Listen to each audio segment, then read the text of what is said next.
Hi there, this is Jasmine Logan, aka Clary Diva 2000, reporting from beautiful Osage Beach, Missouri, where I attended the Missouri Music Educators Association convention. It's a lot of fun. And I am reporting to you from my disgustingly messy hotel room, all because I'm just so excited to record these videos that I couldn't wait till I got home. So today, since the people in this hotel would not appreciate me honking my sax at 7 o'clock in the evening, I'm just going to show you how to put the horn together.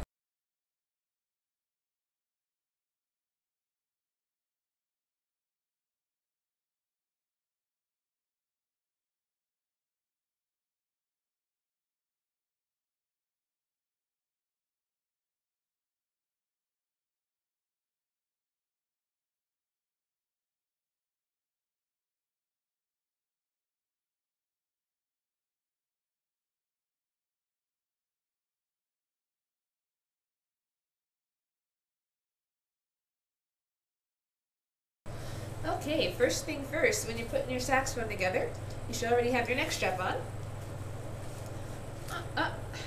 Get it around your hair. And then also, at the same time, have your reed soaking in your mouth, or this. You don't need to put it under your tongue or anything, and the side of your cheek is just fine, just to get it soaked. And then you grab the body of your sax. Ooh, sorry. For now, I'm just going to leave my reed out. You take the body of your saxophone and you just hook that to your neck strap just in case, because you know, if you're just starting out, you might drop this. My middle school kids always drop their horns. Not too good for the metal work there. Alright, and so you got that hooked on and fastened. The next piece that goes on is called the neck of the saxophone. And the way you do that is you just put this on and gently twist back and forth until it goes on. It should slip on pretty easily. If it doesn't, be sure to loosen the screw just a little bit until you can easily slip the neck on. And if it still won't go on, you might need to clean that out a little bit. If you see some green gunk on there, a paper towel with some water, just wipe it off. That should take care of it. And that green stuff is oxidation, which is the same green stuff you see on the Statue of Liberty. Yeah, you don't want too much of that on your horn. Alright, so after you get that fastened on there, the back of the neck sometimes has a little line here, just like a little ridge, and you can line that up with this little nudge right here.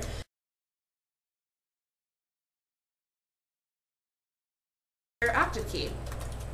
Some saxophones have it, some don't, and it doesn't have to line up perfectly, and I'll go into more detail about that later. Alright, so you get that on there, tighten it just a little bit, don't crank down on it or you might break the screw.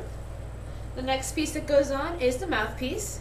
This is my jazz mouthpiece. It's kind of raunchy sounding, but I won't be playing in this hotel, so it won't matter. And when you put your mouthpiece onto your neck, be sure to hold the neck right here just to make sure you're not bending anything or, you know, pushing and pulling any way you shouldn't. And just twist gently back and forth and put a little downward pressure on it until the mouthpiece goes on to the desired length. That's a good word, I guess. And your next step, you just sit your saxophone down on your knee like this, and you get your ligature.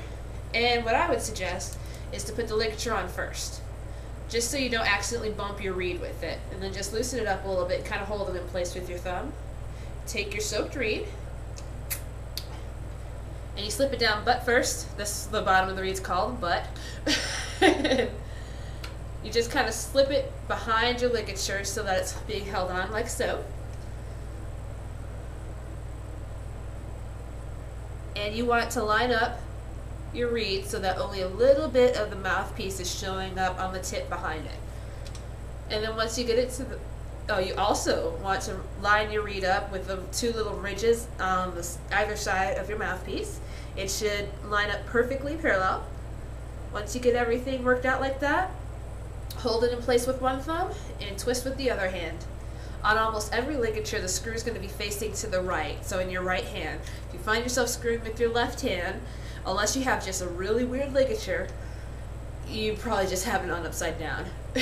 So, once you get that on there,